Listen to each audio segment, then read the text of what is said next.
Most people don't realize how much of their personal information is being bought and sold every day. Data brokers are making millions pulling details about you from public records and the internet, then packaging and selling it, usually without your consent. That's how your information lands in the hands of scammers, spammers, even stalkers. It's why you get endless robocalls and why ads seem to follow you everywhere. That's where Aura comes in. Aura actively removes your data from broker sites and keeps it off. They also instantly alert you if your information shows up in a breach or on the dark web. But Aura goes beyond data protection. With one app, you get a VPN, antivirus, password manager, spam call protection, dark web monitoring, and even up to $5 million in identity theft insurance, all backed by 24/7 US-based fraud support. Other companies might just sell credit monitoring or just a VPN. Aura gives you all of it, together at the same price competitors charge for just one service. Start your free trial today at aura.com/hidden. Protect yourself now at aura.com/hidden. That's the sound of a big deal. At Wayfair, that sound happens a lot. Dream sofa for half the price? Big deal. New dining table you've been eyeing for months? Big deal. Finally picking up those last few pieces and finishing that bedroom? Now that's a really big deal. Whatever your home needs, Wayfair has the selection, the savings, and over millions of 5-star reviews to back it up. Shop Wayfair.com today before someone else snags your big deal. Wayfair, every style, every home.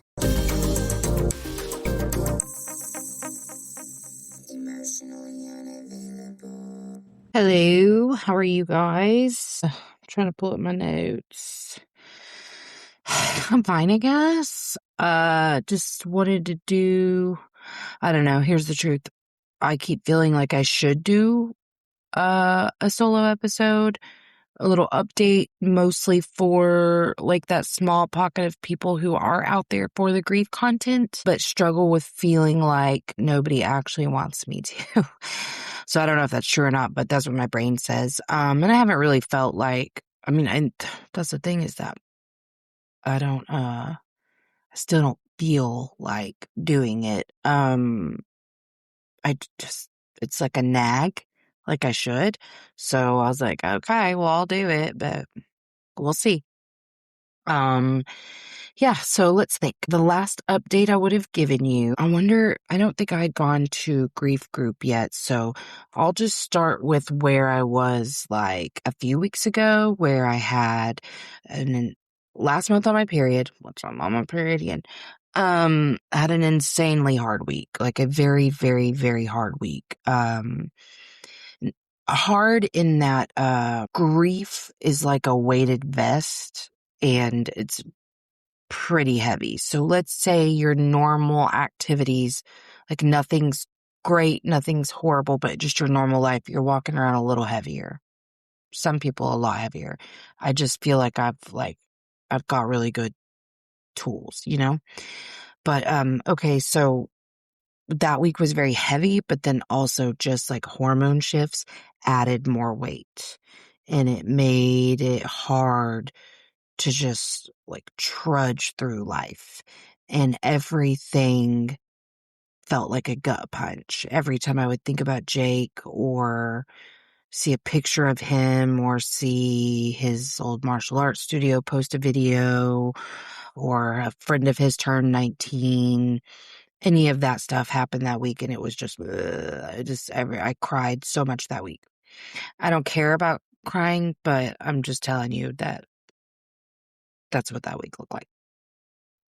Then the very next week, I felt this weird disconnect where it was like Jake existed before in an alternate reality and I lost him in an alternate reality. It's the best way to describe it. That may have been where I was the last time I did a solo episode.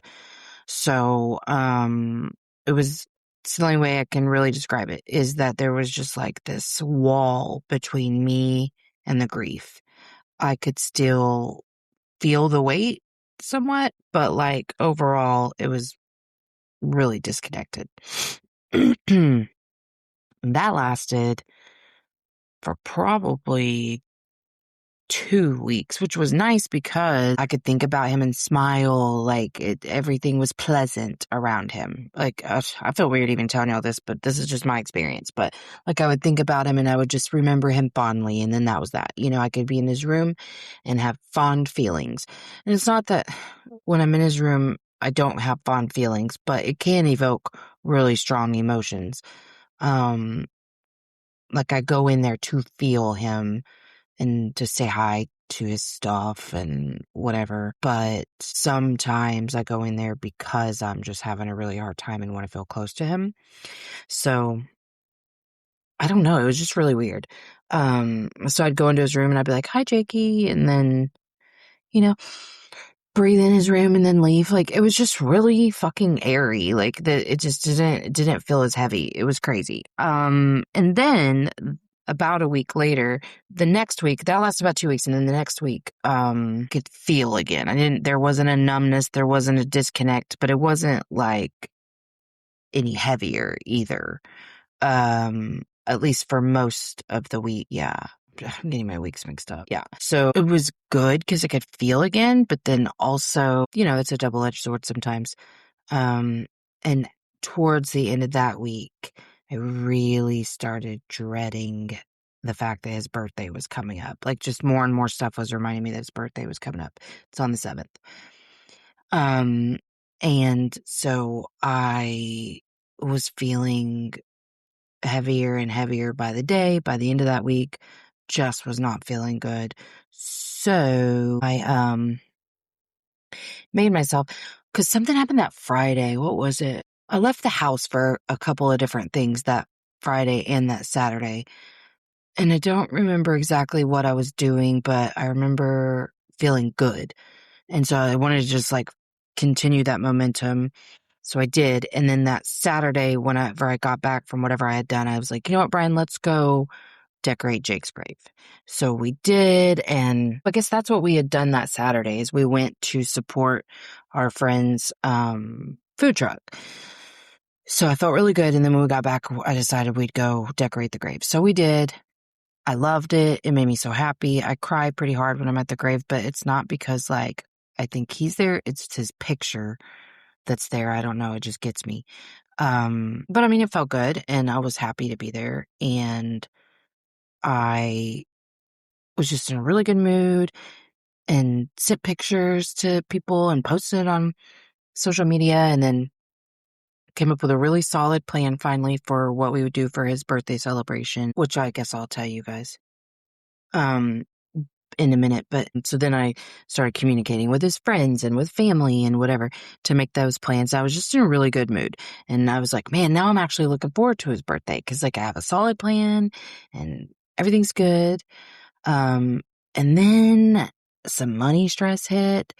And the thing about that weight that you're carrying around with grief is then if any other weight gets added, it's like that weight is exponentially heavier with that weight of grief.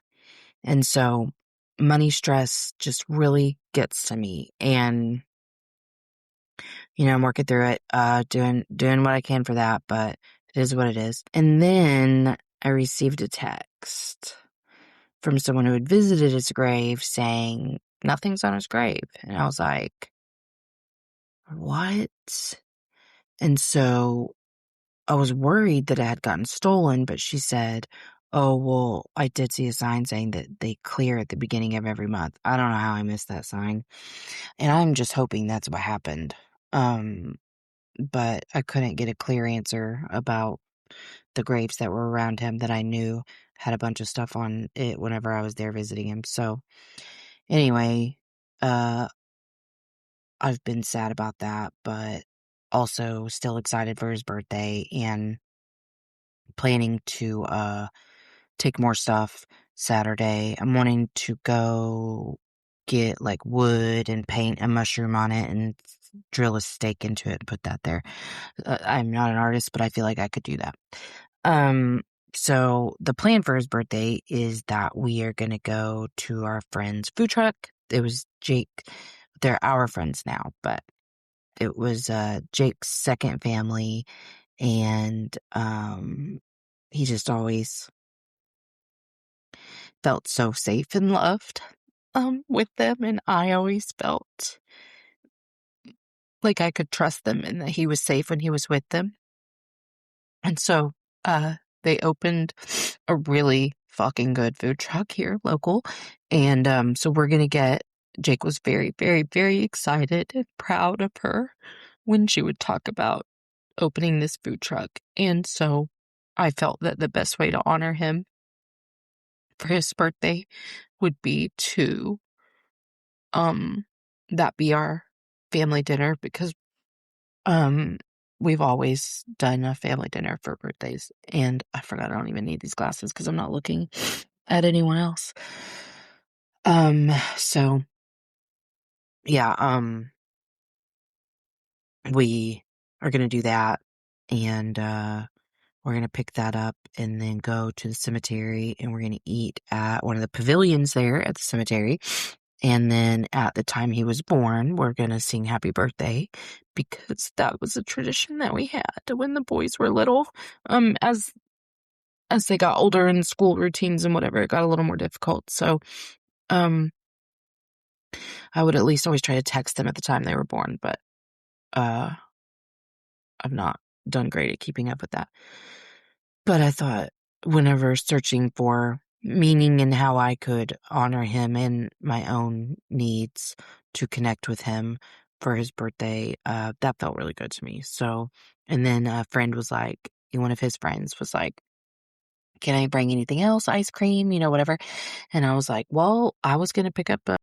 In a world where judgment quietly shapes how we see ourselves, therapist and author Jen Taylor, LCSW, invites us into something gentler. With over 25 years as a New York-based spiritual psychotherapist, Jen blends psychology, spirituality, and astrology to help women, teens, and LGBTQIA+ individuals find their way back to self-worth. In Volume 7 of the Letters to Myself, Jen explores how self-judgment becomes our harshest critic and how compassion can become our greatest healer. And for families navigating loss, her children's book, Melvin and His Magical Star, offers a tender story about grief, love, and the truth that love never disappears. Find hope, healing, and gentle guidance with Jen Taylor. I will have links for her in the show notes. A cookie cake or a brookie, because that's like his favorite dessert. If you want to grab one of those, that's cool. So like the plans have built, and it's exciting, and it makes me feel good. Knowing that we have a solid plan. Yeah, so I'm really happy about that. I have had 2 sessions of the grief group, and if you follow Unquiet Soul, the other podcast, I have talked about the experience on there, but this week was our second time to go. And I just really like it. I like to kind of like be in a room with people just talking. Like we get to just talk, I mean, not just talk, like it's very structured, and each week has like a set theme or whatever. And I just really like it. I kind of had to like adjust my expectations, even though it's weird like saying it that way, even because I kind of knew what to expect, but I didn't expect to like just being out of the house and being in a room with people who get it. Like, but whenever I first started, I had to kind of be like, what, but it's just because I think ego and fighting not to be like the expert in the room, and like just being there as a participant and not being the expert is weird, but good practice. So I really like it. And I'm feeling little like quasi friendships form. So that's fun. I like it. Let me think what else. Still just learning a lot about the things I and others do to confirm those subconscious narratives to make our outer world match our inner world. And I feel like I uncover more of that every single day. It's wild. And also I think just in general, I know I've said this before, but grief for me exclusively, I will say, has really, especially I think because I had spent the last like year and a half prior to this working very hard on, getting new tools and, all the things that I've done to I'll say heal. Um, I think that for me specifically, the biggest thing that grief has shown up is like it just shines a light on the shit that was already there. So I will say that like in my visibility wound and just the whole like idea of people not showing up for me or whatever, which has just, been a lie I've told myself my whole life. Like I really have just decided like, oh, okay, well, you know what? Uh, it's unfair to expect everyone else to reach out first. Hold on. Like if that's how we're going to define people showing up for you beyond that 2-week mark, sure, no one's going to show up for you. And I notice this a lot in the grief spaces about like that, you learn who your real friends are when you're in the dark and, all that kind of stuff. Listen, it's fair. It's fair. It's fair. It's fair. And I get it. But if I want to transcend all of those narratives that I've carried for all this time and do grief differently this time, then I have to really examine my role in that. And I just think it's not fair to expect other people to reach out first. So I've just been working on doing the reaching out. Okay. I haven't actually. In my head, I've shifted the perspective at least and think to myself, I will reach out. Not doing a great job. So then how the fuck am I going to hold other people to this standard of you're supposed to reach out if you care about me and then I don't even reach out? Anyway, so that's been funny, kind of. But I have been like, if I'm thinking about someone a lot, trying to like reach out and be like, how are you? Just checking in.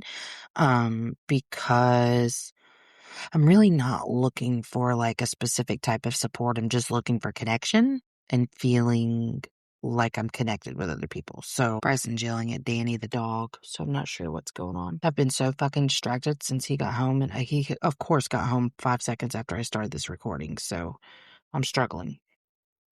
Anyway, so I am just looking for connection and normal everyday conversations. Ooh, this feels weird to say, but like without a lot of expectation from me. um, this is the thing is that I am finding like managing some conversations is very hard for me. Administrative tasks like letting someone know a podcast is going to be released, like their episode, not doing great. Um, Actually this week I've started a new routine where I like start working almost immediately in the morning. And so I'm getting more done. I've got a list. I'm back, like I'm getting my structure together. So that's going good. But um other people having shit going on in their lives right now, I'm not being a great support for them. Um because I'm stressed and I'm grieving. So I think that's fair. And I also think it's fair if other people can't be there for me because they're stressed, they're grieving, they're whatever, right? So I think just allowing myself compassion to like, oh, can't handle that right now. And putting the phone down and not coming back to it until I can also allows me to go, other people are going through the same shit. Like, it doesn't mean it, how I'm showing up for other people has nothing to do with how I feel about them. I just can't handle it right now. Like, some things are just too much. Or at least like I'm not like as quick to be like, oh my gosh, da, da, da. I pretty much always come back to the conversation, or I say today's a really bad day for me. I'm sorry. But so that's something I'm kind of working through. Like I said, getting more organized really is helpful, so that's good. Yeah, and I think it's funny because here's a little astrology lesson. This eclipse was in Virgo in my 6th house, which is ruled by Virgo, which Virgo is very meticulous and organized and da, da, da, da, da. And it really is about like structures, routines, shedding the routines that aren't working for you. Also not overworking, which mama would not do, and don't let me play. I was sleeping a lot, so I'm trying not to sleep as much. And so I'm getting up in the mornings and doing more shit and just trying to add more structure to my day.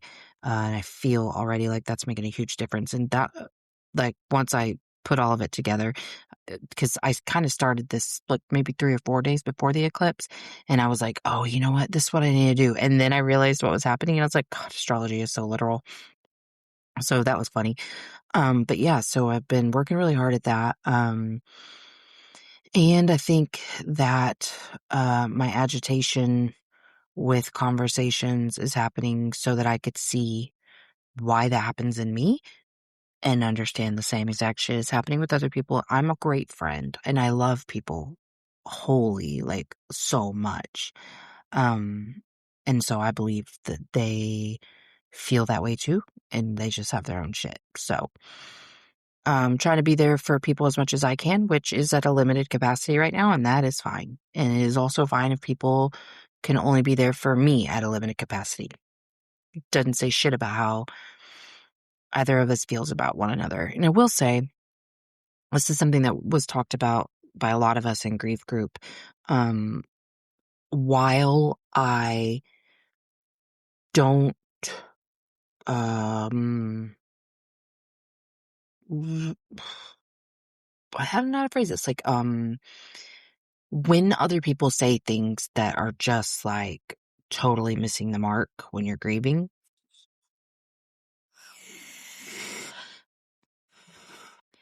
I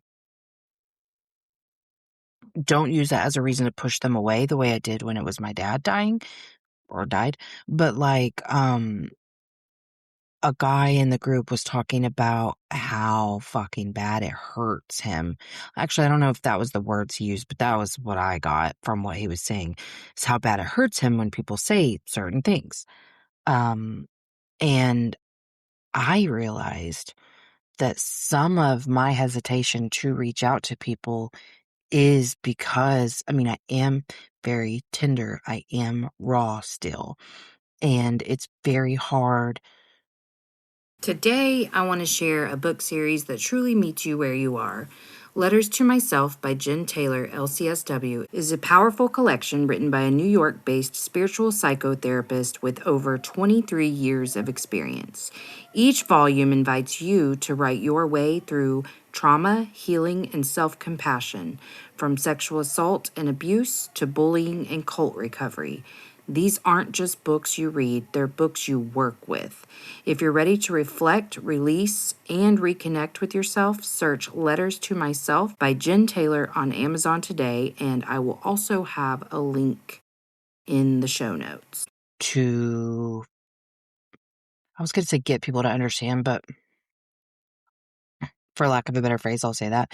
But I feel like I'm trying to communicate that, like, yeah, I'm carrying this grief very well. And I am proud of myself. I'm not comparing myself to anyone else other than my former self, who, for a 15-year-old girl with limited whatever, I've carried all of my grief well, but I wouldn't say in a way that felt good or was productive or helped me be a better person.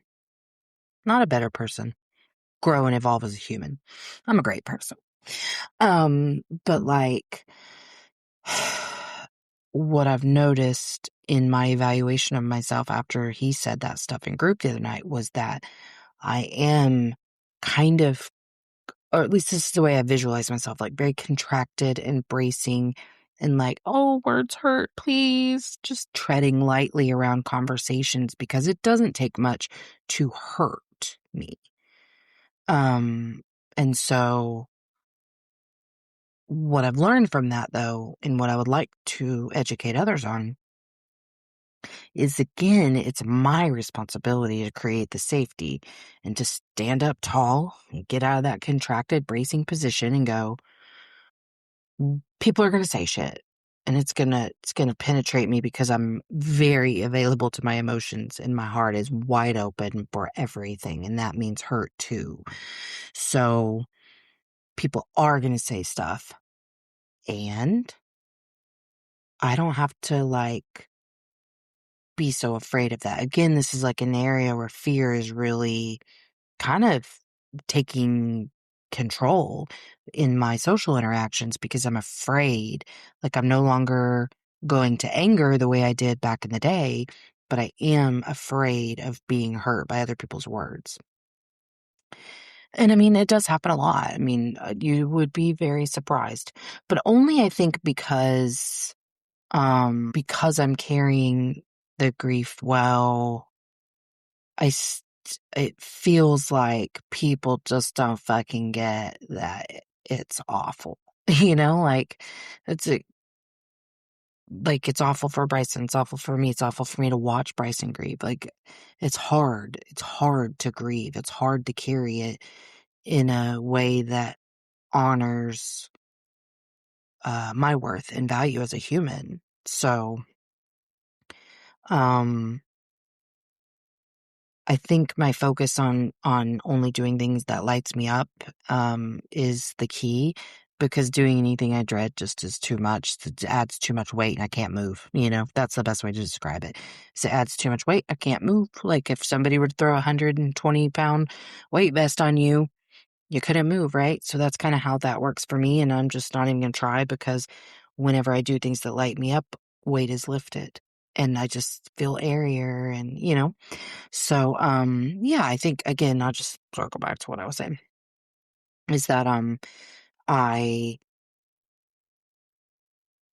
am remembering that I'm safe for people to say things and for it to hurt me, and then for me to kind of just hand it back to the universe or whatever and be like, okay, that's not mine to carry. Like, I dealt with the hurt, I felt it, and then I say, okay, well, I know what they meant. And I think that it's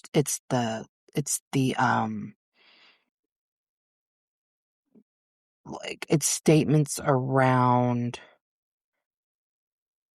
like, yeah, like I said this in group, like, because I'm really spiritual and I believe Jake's still with us, that's like, well, it's not really a loss then, because he's still with you or whatever. And I'm like, oh, it's a fucking loss. It's a fucking loss. And it was tragic, like, it's hard some days whenever the weight's really heavy, it's hard not to think about how it happened and, you know, the hours following and the days. And, I'm the one who fucking notified everyone. So I think a lot about, or it's not like I dwell on it, but like it pops up in my brain a lot, those phone calls. So, yeah, uh, just understanding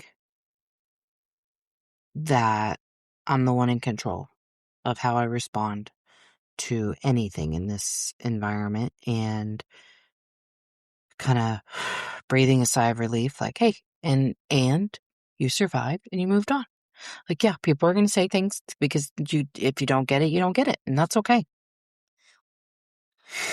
I'm grateful. I'm grateful to the people who don't get it. So, yeah, just kind of working on that. Again, I just think grief highlights the wounding that you already had and just makes it more visible. And certainly seeing that in Bryson, and certainly seeing that in myself. But I think overall, um, I am not looking as forward to his birthday as I was, but I am looking forward to it. A little nervous because it's going to rain a lot the day before. Um, and so I'm a little nervous about what that's going to be like being out there. But it's not supposed to rain that day. It is supposed to be cloudy, so that kind of sucks.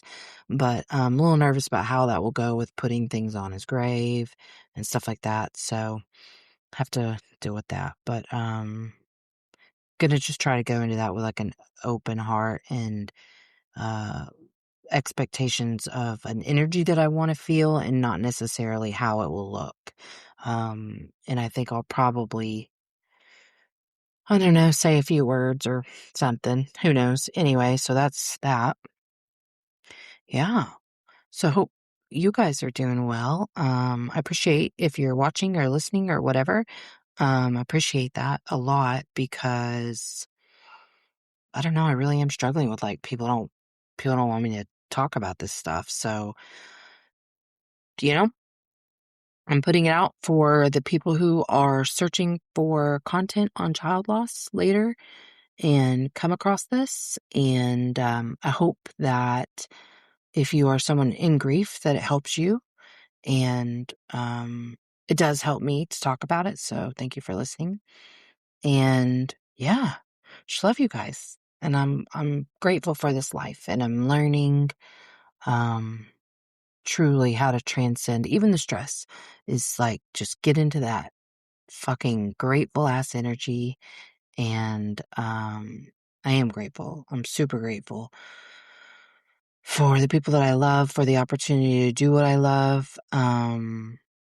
Quick ad break. If you're feeling stuck, disconnected, or like your spirit and mind aren't speaking the same language, Jen Taylor, LCSW, might be exactly who you're looking for. Jen is a spiritual psychotherapist who blends Reiki healing, spiritual psychotherapy, astrology, coaching, tarot, and oracle card readings to help you gain clarity, release blocks, and reconnect with your inner wisdom. Whether you're navigating emotional healing, spiritual growth, or a life transition, Jen offers intuitive guidance grounded in real therapeutic support. Learn more or book a session with Jen Taylor, where healing meets insight. You can check the show notes for how to get in touch with her. A new client starts tomorrow, so yeah, I'm excited. And I just know good things are ahead for me and for you. So thank you for being here. Thanks for coming to Emotionally Unavailable. If you haven't already, like, subscribe, and share. Emotionally Unavailable. All right, that's it from me. So make sure that you check out the show notes for links. And until next time, let's all just keep swimming. INDEPE and cut.